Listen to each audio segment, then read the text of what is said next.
Quando você se tornar público, sabe de uma coisa? Você nunca vai adorar outro Deus. Você não vai adorar fama, você não vai adorar dinheiro, você não vai se perder o caminho. Sabe por quê? Porque Deus construiu um lugar sólido na tua vida. Eu oro para que você tenha um estilo de vida onde a presença de Deus não seja algo que aconteça um momento no fim de semana, quando você pega o teu instrumento e sobe no altar. Que seja a realidade do teu dia a dia. Que a tua casa seja um altar de adoração. Que o ambiente no qual você vive seja um ambiente onde a presença de Deus queima ali e você carrega ela para onde for. Imagine quando você abrir a boca para adorar. Uma pandemia não pode parar o que Deus nos levantou para fazer. E o distanciamento social não vai nos impossibilitar de cumprir o nosso chamado para esse tempo. Já que muitas pessoas não podem vir até aqui, nós vamos levar o que nós carregamos até elas. Então nós decidimos levar o Adoradores Reais a um novo formato que vai nos permitir alcançar milhares de pessoas sem que elas precisem vir até aqui.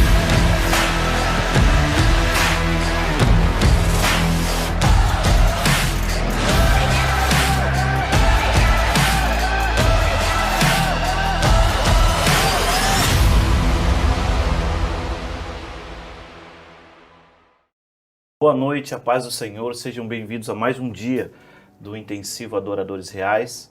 Estamos aqui nessa noite para falar com você, bater um papo aqui com o Rodolfo, com o pastor Luiz Hermínio, a respeito de música, de adoração, desse ambiente tão glorioso que nós estamos inseridos. E eu queria já começar com o pastor Luiz, né? O pastor Luiz é o nosso pastor, o pastor aqui da nossa casa. O pastor Luiz, ele é um homem musical, né? Ele não literalmente toca um instrumento, apesar que lá na sua casa, lá no íntimo, conta em segredo, pô. Ele pega o violãozinho dele e adora, mas na essência o pastor Luiz é um homem musical, não é à toa que ele prega, né?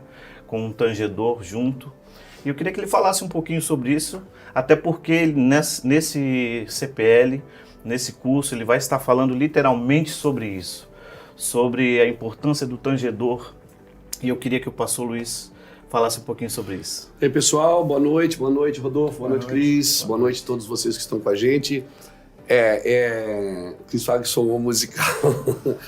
Eu entendi uma coisa na escritura, né? A palavra de Deus, quer pregada ou quer cantada, é a palavra de Deus, não é? Há fortes indícios de rabinos que eles ensinam, inclusive, que o livro de Deuteronômio, Moisés cantou.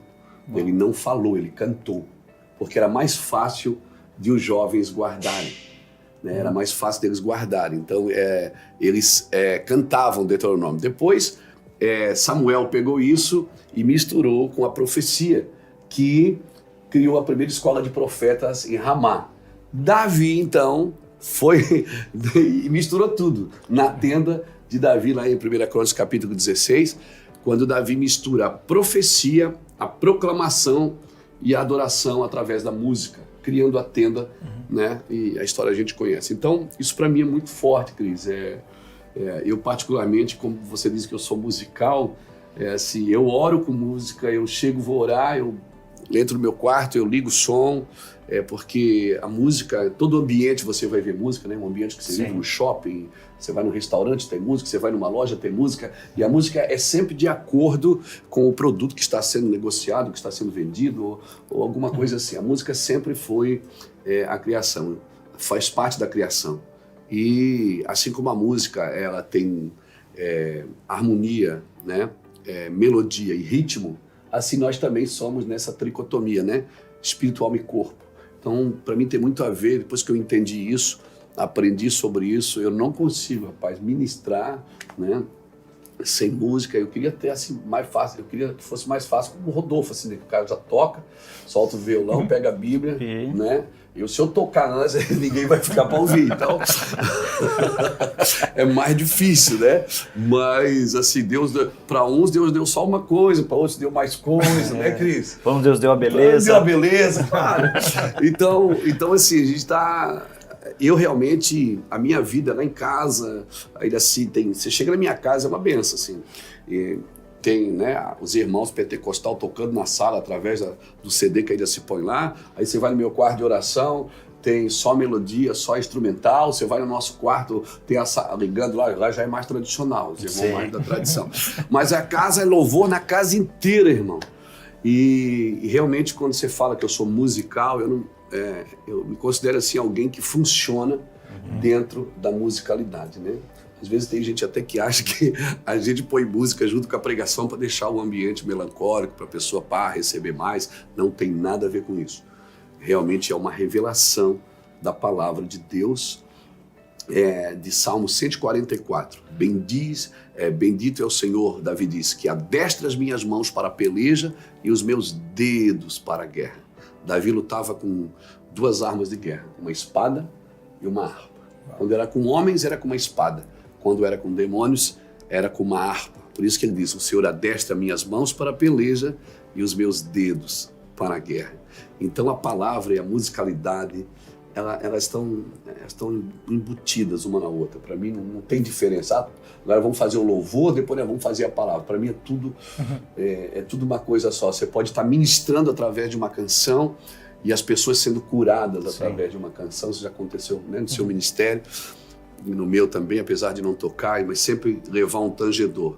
Não é para, como eu disse, não é para ter um fundinho musical. Se fosse para fazer, a gente levava um CD, né?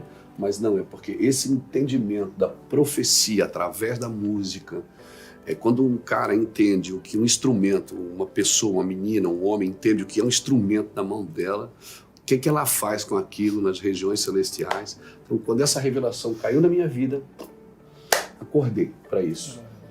Amém. Eu tive a oportunidade em 2012 de ir na Índia, né? E foi uma das experiências mais fantásticas da minha vida aqui, trazendo essa realidade da música, né? Porque estando lá em Varanasi, na beira do rio Ganges, o pastor que nos recebeu lá, o pastor Naya, Sim. Ele falou, Cris, vai acontecer aqui um culto ao deus Ganga e eu queria que você visse. Eu não sei se ele já tinha entendimento do que ele queria me mostrar, né? Mas foi muito interessante, Rodolfo, porque quando eu cheguei lá na beira daquele rio, começou o culto ao deus Ganga, o culto a Satanás, né? E tinha 7 sacerdotes hindus ali, na beira do rio, todos eles castrados, na faixa de uns 17 para 18 anos, e começou o culto. Mas o que mais me chamou a atenção é que quando o culto começou através de uma canção. Então teve uma canção, teve um ritual com um candelabro. Aí terminou aquela canção, começou um outro ritual com incenso. Aí terminou aquela canção, começou outro ritual com chofar. Isso é muito familiar para nós, né? E aquilo me chamou muito a atenção e me impactou porque uma das coisas que mais ficaram fortes no meu espírito é que no culto para Satanás, a música não para. Cara, a música, enquanto tinha culto, tinha música. Mudavam as músicas, mudavam os rituais, mas a música estava presente. E aí me veio uma pergunta, né? Eu falei, poxa, será se isso é coincidência? Claro que não, né? No reino do Espírito não existe consciência.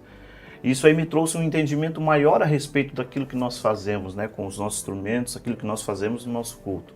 Às vezes nos nossos cultos, graças a Deus que no Mevan não, porque a gente tem esse entendimento que o pastor Luiz falou, a música no nosso culto vai do começo ao fim, né? Mas em muitos lugares, infelizmente, a gente já ouviu aquela máxima, né? Vamos para a palavra, que é a parte mais importante do culto, como se o louvor ou qualquer as outras coisas que envolvem o culto não fossem importantes. Mas quando se trata de culto, porque se tem a tudo noção, é importante. Você tem a noção assim, que quando eu estou cantando, eu estou dando para Deus. Quando eu estou ouvindo a palavra, Deus, eu estou recebendo de Deus. Então, se trata sempre assim, o que eu estou recebendo é muito mais importante do que eu estou dando. É verdade. Mas é interessante o que o Cris está falando, porque eu já tive em Varanasi também. Realmente é isso. Você deixa-se de passagem aqui que isso é centenas de anos, acontece todos os dias, às 18 horas. Isso é uma coisa, todo santo dia às 18 horas. É loucura aquilo lá. Eu já estive lá também, muito forte que você está falando, Cris. E Rodolfo, dentro dessa experiência, desse contexto, eu acredito que você tem muita experiência, até porque, né, você já teve, entre aspas, assim, nos dois lados, vamos dizer assim, né? Você teve a sua experiência no começo e agora você está numa outra atmosfera, num outro lugar, no Senhor. Queria que você falasse um pouquinho sobre isso, sobre essa dinâmica, sobre o que você entendeu, né, de um momento lá 20 anos atrás, um momento agora. Experiência, história para contar, eu creio que você tem bastante. Fala um pouquinho aí para nós. Cara, eu vim de um ambiente onde música era puramente entretenimento. Era, enfim, mas é impossível você não perceber a diferença que a música faz no ambiente. Ela prepara ambientes. Isso é real. Eu experimentava isso tanto no passado. Eu me lembro que quando eu tive o meu primeiro encontro com Cristo, das primeiras reuniões, eu ganhei alguns CDs das pessoas que me evangelizaram. E não eram músicas do meu gosto, não era nada que eu ouvisse, que som legal. Mas elas carregavam palavra de Deus. Eu me lembro que era um CD do Diante do Trono, um outro da Lauriette, um da Cassiane, era uma mistureira os CDs que me deram lá. Mas eu me lembro que aqueles CDs me pastorearam por muito tempo. Sim. Eles falavam da Bíblia e assim, eu estava dando meus primeiros passos com Jesus e era incrível porque assim, ainda que fossem músicas que não eram do meu gosto, eu tinha um prazer incrível de ouvir aquelas canções. Sim. Por quê? Por causa daquele a quem se referia. Sim. Então eu tinha minhas experiências com Deus através das canções que falavam dele. Eu não conhecia outras, então aquelas eram as que eu tinha. E eu me lembro que assim, por ser músico, você acaba sendo um pouco mais sensível para a música, você dá muita atenção para a música. E eu me lembro que a igreja na qual o pastor me batizou, chamava Época da Graça lá em São Paulo, o louvor da igreja era uma orquestra completa. Tinha assim, um coral de mais de 100 vozes, muitos instrumentos, mas muitos instrumentos mesmo. E cara, era impossível o cara ficar indiferente àquilo que acontecia naquele lugar no momento do louvor. Sabe aquele culto que o pessoal tem prazer de chegar antes para poder pegar o louvor? Sim. Muita gente despreza o louvor. Por outro lado, né, assim, hoje em dia se dá uma super ênfase no louvor. Eu creio que o grande desafio é a gente encontrar o equilíbrio. Lugar, porque senão precisa separar uma coisa da outra. Não tem separação. Exatamente. Né? Quantas vezes você às vezes não gosta do louvor da igreja? Não, eu vou chegar só na palavra porque é só a parte que me interessa. Ou então, não, eu quero só o louvor porque é a parte que me entretém.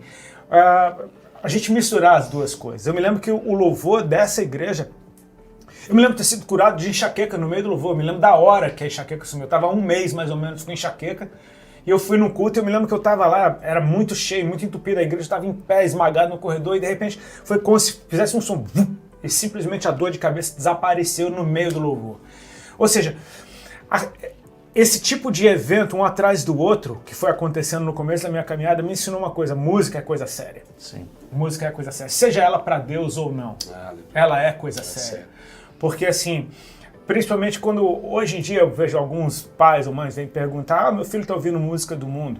Você acha que ele vai ficar mundano porque ele ouve música do mundo? Eu acho que já tem muito... A música ela não vai te transformar, ela só encontra algo que ela já tem em você. Ela encontrou uma liga ali. Então, inevitavelmente, quando a gente começa a mergulhar em Deus, a música da gente muda. Por quê? Porque a frequência mudou, a nossa vibração mudou completamente.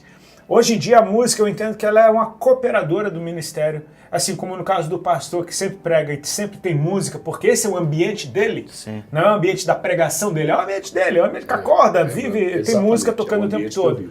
A música coopera. A minha, no meu caso, eu não vejo minha música muito como música de igreja. É a música de cristão. E assim, no meio dessa pandemia foi engraçado porque minha música ficou bem mais livre para ser o que ela é. Uma música para dentro de casa. Uma música para você ouvir no carro. Porque eu sou um evangelista. Então a minha música ela vai cooperar com aquilo que eu faço. Ou seja, ela vai carregar esse negócio do evangelismo. Ela vai tocar criança, ela vai tocar, de repente, um maluco que está indo para a praia. Ela vai tocar... vai achar o lugar. Exatamente, ela vai encontrar o lugar. E uma coisa que deu pra gente perceber, cara, as pessoas estão com sede de Deus. Sim. Então, assim, é um desafio que eu tenho encontrado de conseguir falar clara, profundamente a respeito de Jesus, num formato que não fique preso à estrutura da igreja.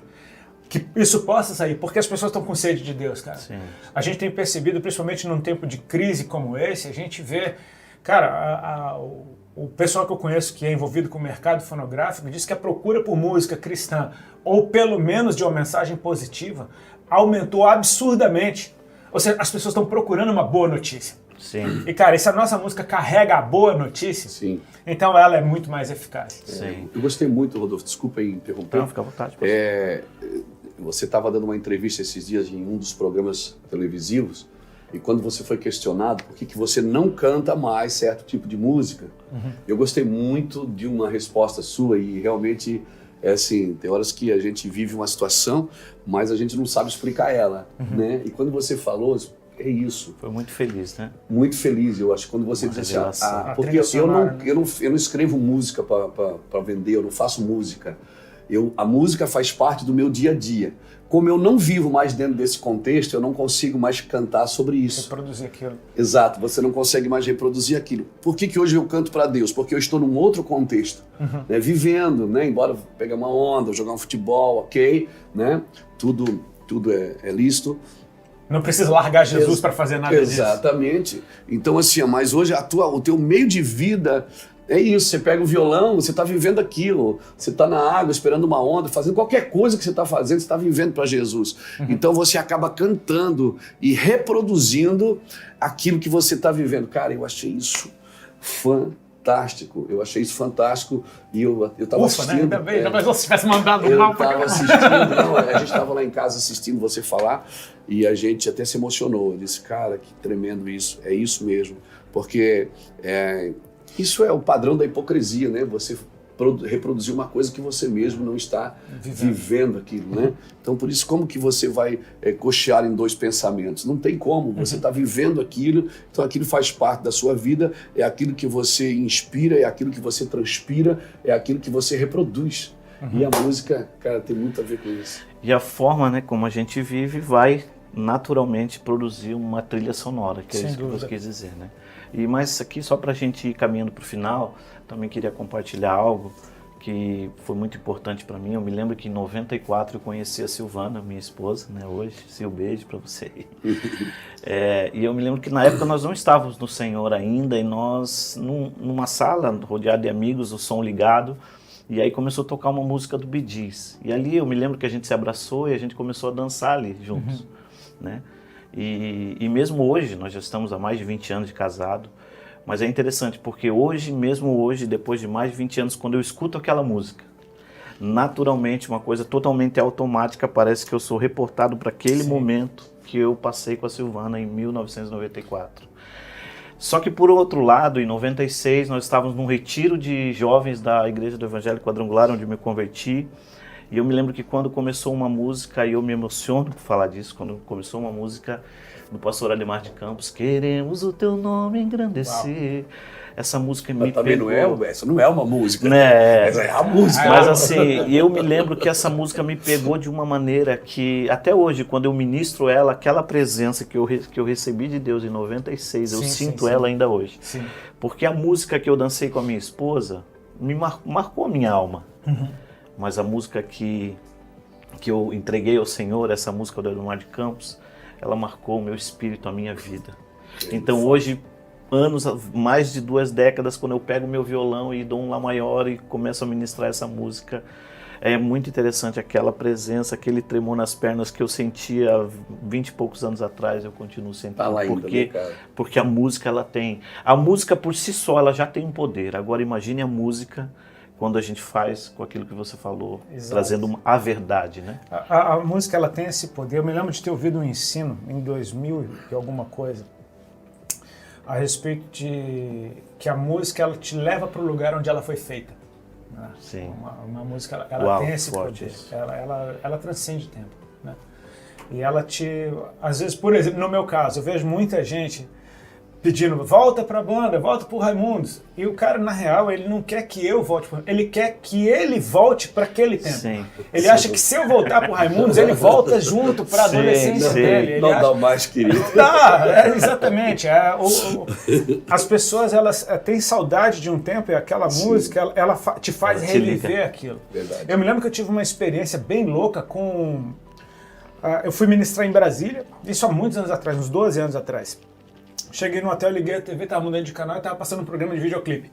E passou uma música do Ramones, Pet Sematary, que eu gostava demais. Era aquele clipe que eu gostava demais. E tinha um século que eu não via, que eu não ouvia aqueles caras. E eu falei, cara, vou deixar pra ver como é que era esse clipe, cara, que eu gostava tanto. E foi inacreditável, porque eu comecei a sentir toda a dor que eu tinha quando adolescente, toda a solidão. Eu comecei a sentir a angústia. Cara, foi um peso tão horrível. E não tinha nada a ver com eles. Tinha a ver comigo na época em que me entregava para aquilo. O gatilho que ativava aquela música. Então, assim, é o debate eterno, né, da música. Posso ouvir? Posso. Cara, eu entendo que existe uma música que te leva para um lugar. Isso pode ser no passado ou pode ser no futuro. Eu sei para onde a gente está caminhando. Sim. Existe uma música que me leva para esse lugar que eu tenho saudade. Eu ainda não estive lá, mas ele existe. Sim. Ele é real. É para lá que a gente está sendo atraído. Existe uma música que me leva para esse mistério que eu não conheço. Para isso que eu creio por fé que é real. Sim. Eu dou todo o crédito para o que as escrituras me dizem. E essa música tem o poder de me transportar, não para o passado, mas para o futuro. Cantar sobre a volta de Cristo, cara, parece o tema mais... você ainda está falando de minha avó falava disso. Mas ele ainda não voltou. Mais atual. Não é passado, é futuro. Era atual para Paulo. Exatamente, é futuro.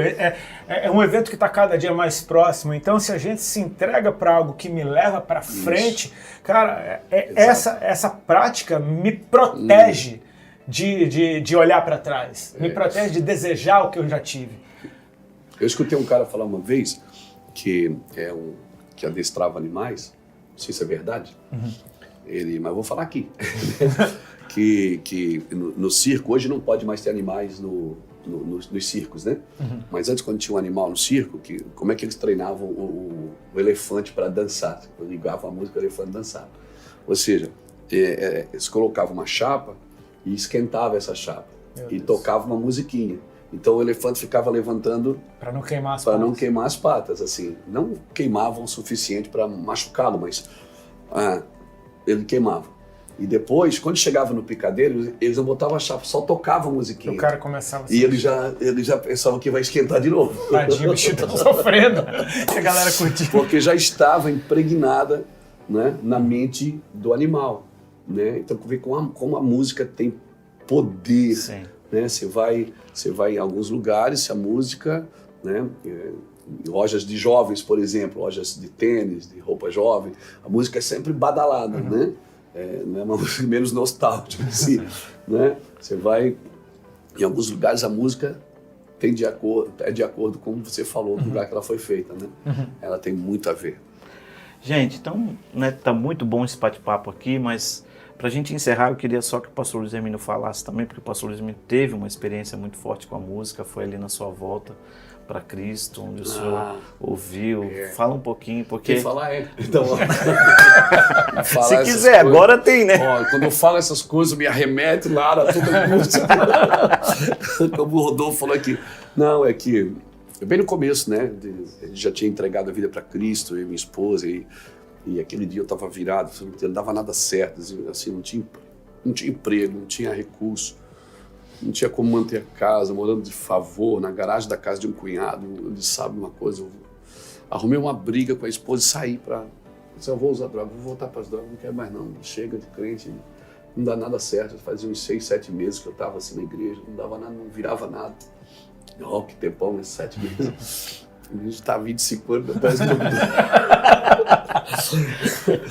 E aí, eu tinha R$30 no bolso, botei R$30 e fui, eu briguei com ela e tal, mas eu arrumei uma briga para poder de propósito, sair, né? E fui no ponto de táxi, pegar um táxi para ir lá na boca de droga de um rapaz lá que me devia, disse, eu vou lá. E o taxista fumando, jogando fumaça na minha cara e começou, cara, não faz isso, rapaz, tá na igreja. Eu disse, cala a boca, mano, vambora. E eu fui. E aí eu disse, espera aí que eu já volto. Fui comprar droga. Quando eu entrei no beco lá para comprar droga, tinha uma crente cantando assim, na esquina do bequinho, cantando uma música do Voz da Verdade. Nasci para vencer, Jesus me ajudou, mudou meu viver, sou vencedor. Eu tava tocando, acho que naquela época toca fita, não sei. E ela cantando junto. Eu renasci. Cara, que negócio me pegou, me jogou na cerca assim, chorei a música. Eu nem vi direito quem estava cantando, mas eu sei que ela estava cantando essa música, Nasci para vencer, e me jogou assim na cerca, chorei, o taxista abriu a porta, disse, cara, vambora daqui, pô. Eu digo, vambora. Entrei no táxi assim, quanto que vai dar a corrida aí? Dá R$10 aí, tá legal. Eu dei R$10, outros 20 eu rasguei.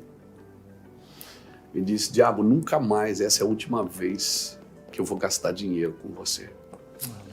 Era a última vez que você me engana em relação, né, nunca mais vou gastar dinheiro com você, nunca mais. E rasguei o dinheiro e voltei para casa. Mas foi uma música que eu não vi quem estava cantando, mas eu vi que era uma crente que estava assim na esquina do beco, cantando em cima de uma música do Voz da Verdade. Então, fique esperto aí, quem sabe Deus está tocando uma canção aí no seu coração e você não está entendendo. Amém? É isso aí, gente. Amém, queridos. Obrigado, pastor. Obrigado, Rodolfo.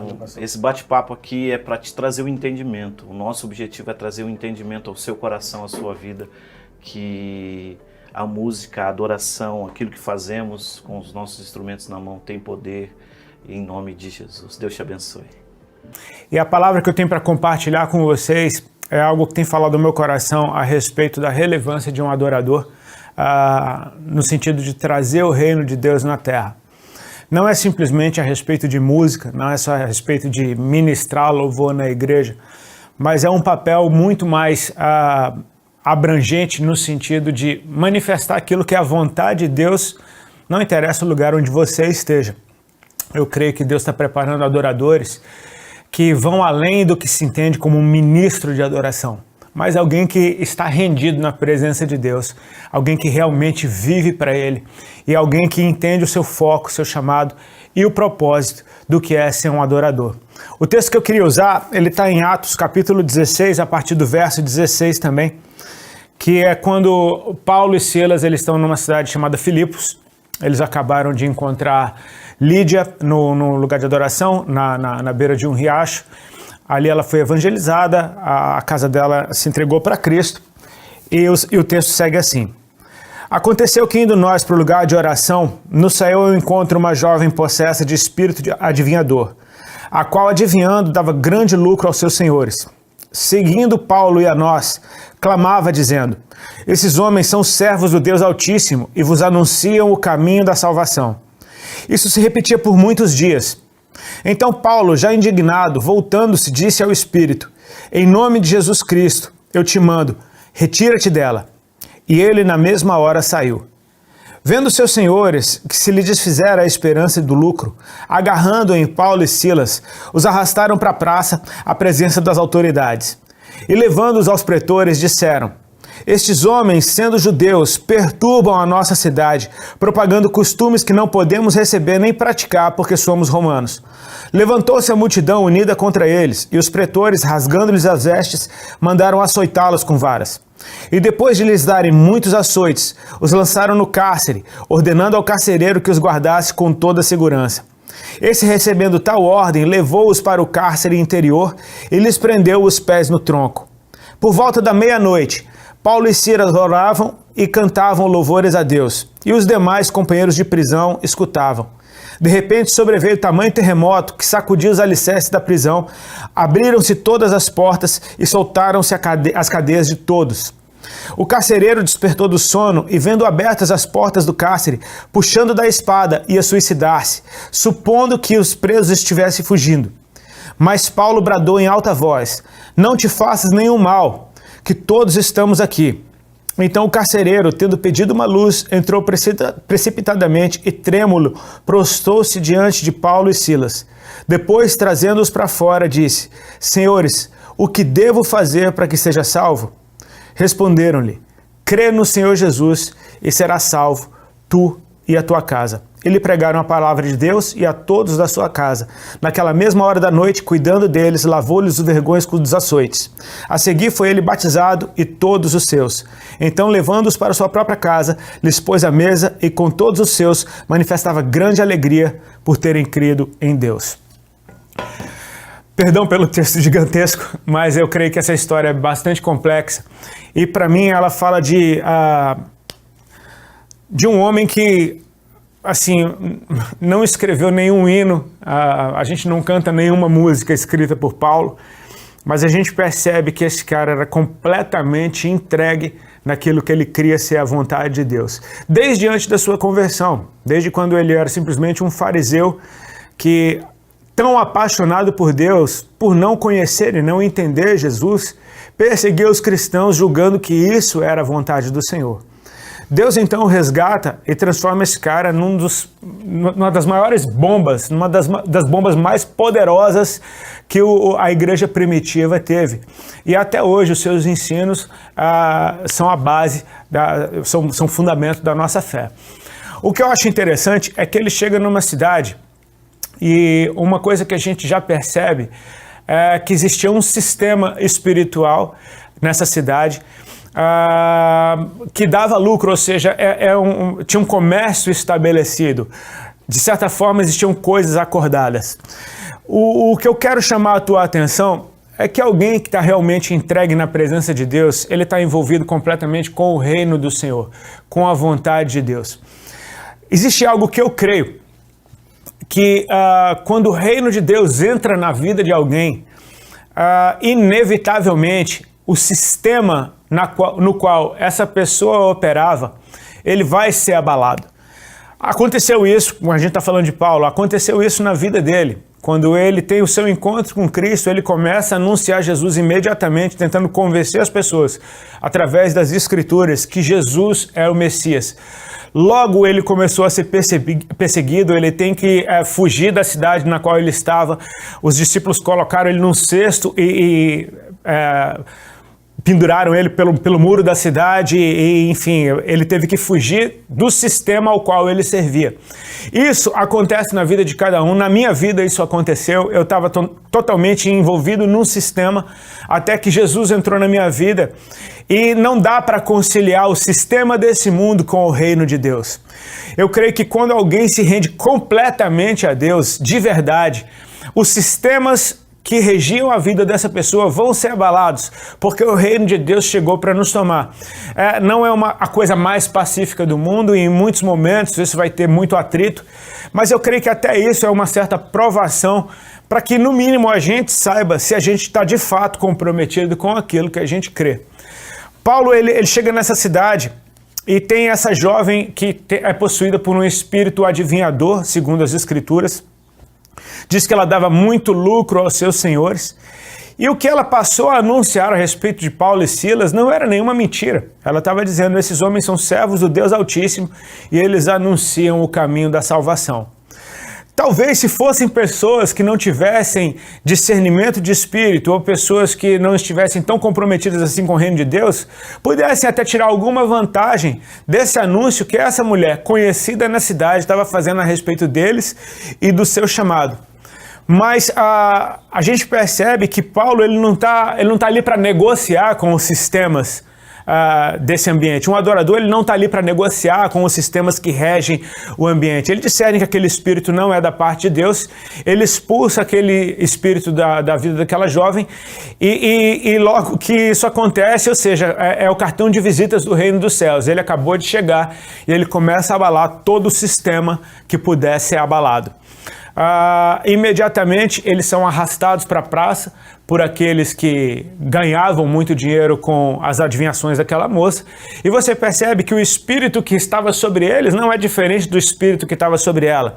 O que eles anunciam também é verdade. Esses homens estão perturbando a nossa cidade, esses homens estão trazendo inquietação para o nosso sistema, esses homens estão abalando as estruturas que nós estamos acostumados a viver nelas e que nos dão lucro. E imediatamente, sem julgamento, esses caras têm suas vestes rasgadas, começam a ser açoitados pelas autoridades, pelos pretores daquela cidade, e eles são colocados dentro de um cárcere. O que eu acho interessante é que por volta da meia-noite esses homens foram guardados ali, eles estão com seus pés e mãos presos num tronco, eles estão na situação mais desconfortável possível, mas eles são completamente livres no seu espírito. É aqui que eu quero chamar a tua atenção a respeito do que é ser um verdadeiro adorador.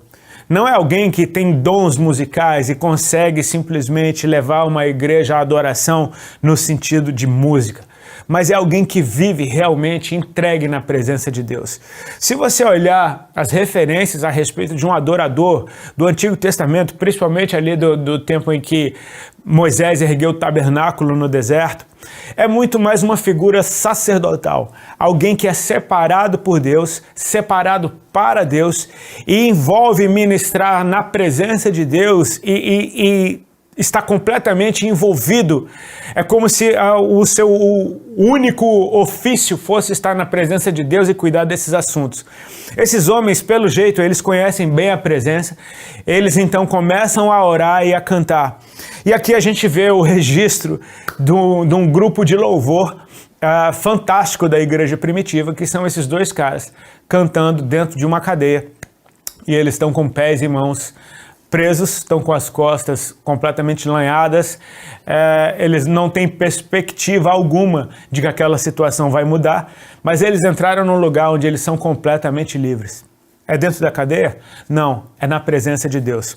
Eu creio que um louvor poderoso, uma adoração poderosa, ele nasce de um ambiente de adoração, num ambiente de oração, me perdoe.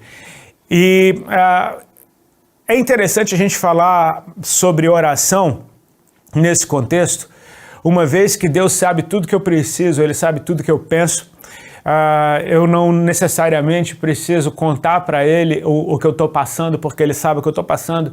Eu não preciso contar para Ele o que eu estou sentindo ou o que eu desejo, porque Ele sabe de todas as coisas. Mas uma coisa que eu percebo é que a oração que eu faço, ela me dá a consciência de que eu estou na presença daquele que ouve a minha oração. Eu estou na presença daquele que me convida para esse lugar de oração. Esses homens, ao orar, eles entram nesse lugar onde eles são completamente livres, onde o tempo já não importa, porque eles entram num ambiente de eternidade. Eles entram num lugar onde a dor da sua carne já não importa, porque eles são livres no espírito. E gente verdadeiramente livre manifesta a liberdade aonde vai. O poder que foi liberado enquanto esses homens adoravam a Deus naquela situação, trouxe libertação não somente para eles, mas para todos os que estavam dentro daquela cadeia. E aí agora a gente vê um outro personagem aparecendo, que é o carcereiro, encarregado de cuidar de Paulo e de Silas e dos demais presos. Esse homem tem responsabilidades e ele, pelo jeito, ele é um servo do sistema que os aprisionou ali. Ele é alguém encarregado de manter esse sistema funcionando. Talvez essa cadeia fosse a última instância para que o objetivo desses homens não fosse concluído naquela cidade. E de repente esse carcereiro, ele se vê em desespero porque as cadeias foram quebradas e ele julgava que os presos estivessem fugindo. Ele sabia que a sua vida ia ser da sua vida que aquilo ia ser reclamado. Então ele puxa da espada e ele está pensando em se matar. Eu acho lindo porque Paulo, na figura de um adorador verdadeiro, ele foi para aquela cidade com o intuito de evangelizar, levar uma mensagem de salvação. Isso aconteceu quando eles procuraram um lugar para orar na beira do rio e salvação aconteceu para Lídia e para toda a sua casa. Enquanto eles andavam na rua, uma jovem que era possessa por um espírito adivinhador, e eu amo essa palavra possessa porque ela dá a ideia de que ela não escolheu, ela não convidava aquele espírito para vir sobre ela. Esse espírito a possuía. Então Paulo leva a libertação para essa jovem também, e agora ele mesmo perde a sua liberdade, mas é só por um instante, porque tem um alvo, tem um propósito, tem um outro... É como se Deus estivesse levando eles ao núcleo do sistema que aprisionava espiritualmente essa cidade. E se a gente está falando de uma jovem presa, se a gente está falando de uma cidade presa num comércio e presa numa espiritualidade que não vem da parte de Deus, uma espiritualidade de trevas, talvez o núcleo físico desse ambiente espiritual seja a própria prisão, onde esses caras estão na hora mais de densas trevas, à meia-noite, eles estão presos, eles apanharam e agora eles estão falando de liberdade, cantando a respeito da liberdade que eles vivem e manifestando isso no espírito, até que o ambiente físico começa a mudar. Houve um terremoto e as cadeias foram quebradas. Nessa hora, o carcereiro está pensando em tirar a sua vida, porque ele é o responsável por manter o núcleo desse sistema de prisão funcionando. E Paulo diz para ele: ei, não faça mal algum para si mesmo, porque nós todos estamos aqui. Naquela hora, o carcereiro reconhece que alguma coisa da parte de Deus aconteceu. Então você vai perceber o responsável por manter esse sistema funcionando, se prostrando diante dos pés daqueles homens. E esse homem pergunta para Paulo: o que eu faço para ser salvo? O que eu faço para ter o que vocês têm? O que eu faço para viver nessa dimensão que vocês vivem? Tipo, esse carcereiro, ele era preso sem saber, ele era preso cuidando de uma prisão. E de repente ele vê os presos muito mais livres do que ele. E ele pergunta: o que eu faço para ser salvo? Nessa hora, Paulo diz aquela frase tão linda que a gente vê em tantos adesivos, né? Crê no Senhor Jesus e será salvo tu e a tua casa. Imediatamente agora esse homem leva Paulo e Silas para dentro da sua própria casa, onde eles anunciam o evangelho livremente, onde tem suas feridas lavadas, onde tem uma mesa posta, onde comunhão acontece. E essa noite foi extremamente longa, porque aquela família foi toda batizada, e eles voltam para a cadeia, até que de manhã a autoridade legal daquela cidade está dando uma ordem de soltura para aqueles homens.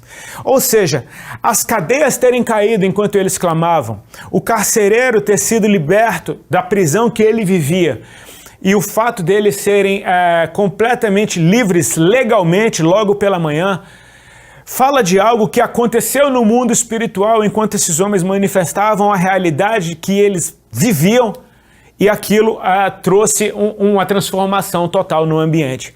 Eu creio que Deus está levantando uma geração de adoradores que não simplesmente vai estar envolvido com música, mas vai estar envolvido com a presença e com o propósito do Evangelho eterno, que é de levar salvação e libertação por onde for. Eu não sei que música Paulo e Silas cantaram ali dentro daquela cadeia.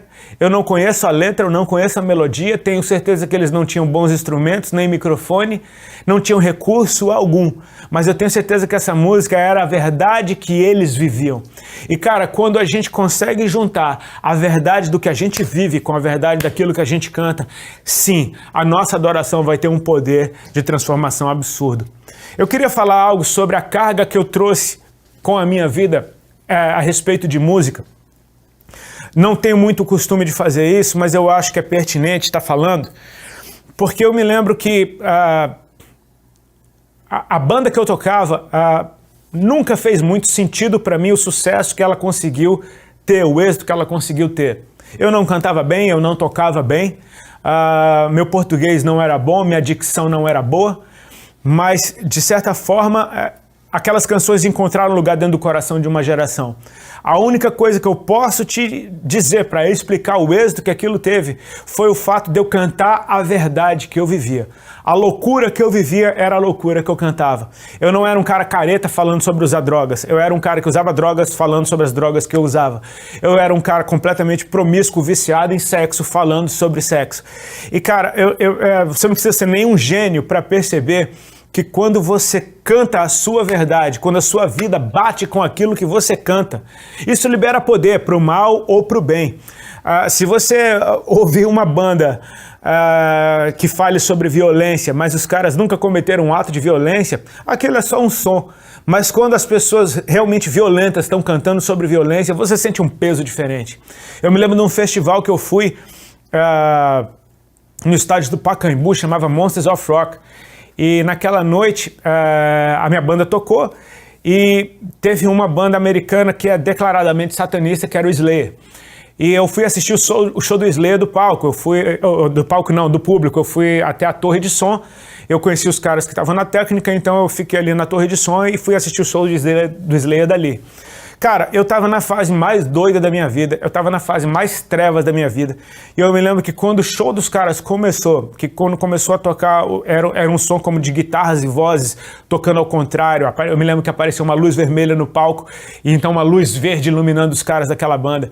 Cara, eu senti uma presença maligna tão forte que eu saí da torre de som e fui praticamente me esconder no camarim. Não era muito comum eu ter esse tipo de experiência, mas eu estava em trevas e pude discernir que uma presença terrível chegou naquele lugar. Tive uma experiência semelhante num festival que eu fui na Califórnia, quando um cara chamado Marilyn Manson subiu para tocar. E muita gente achava esse cara mó comédia, tipo, meu, o cara tocou de calcinha, coisa mais feia do mundo. Mas o cara, o álbum que ele estava lançando naquela época chamava Superstar Antichrist, ou seja, um superstar anticristo. E cara, isso tem um peso. Eu me lembro que quando ele subiu no palco para tocar, eu senti a mesma presença que eu tinha sentido naquele evento. Se você for num show de baile funk, onde está todo mundo querendo transar e querendo fazer sexo com qualquer coisa que se mova, você vai sentir o peso disso. Por que eu estou falando dessas coisas? Porque quando você canta o que você vive, isso traz peso. Isso traz uma presença que é inegável. Falei só de trevas até então. Você já imaginou o que aconteceria se todo cristão, se todo ministro de adoração realmente cantasse o que vive, se alguém fosse realmente entregue na presença de Deus como Paulo e Silas eram? Cara, eu não quero jogar um peso de responsabilidade de quando você abrir a sua boca para adorar a Deus, cadeias venham quebrar ou terremotos venham acontecer. Eu creio que esse foi um evento ímpar na história, mas eu creio que grandes coisas podem acontecer no mundo espiritual quando você manifesta a verdade que você vive, e essa verdade é a sua vida na presença de Deus. Eu tô aqui muito mais para encorajar você a buscar não dons musicais ou uma performance ou uma estratégia ou um jeito de ministrar adoração na igreja que seja eficaz, mas você viver de tal forma que quando você cantar Jesus é bom, cadeias venham cair e pessoas venham experimentar libertação. O alvo da adoração é trazer a consciência da presença de um Deus que é onipresente. Ele não precisa ser convidado para vir na nossa reunião, ele está ali. Mas quando nós levamos a igreja em adoração, nós levamos as pessoas à consciência de que elas estão na presença de Deus. E é a presença de Deus que traz libertação. Conhecereis a verdade e a verdade vos libertará. Eu oro para que você seja livre, para que você experimente essa verdadeira libertação, para que você seja completamente livre dos sistemas desse mundo.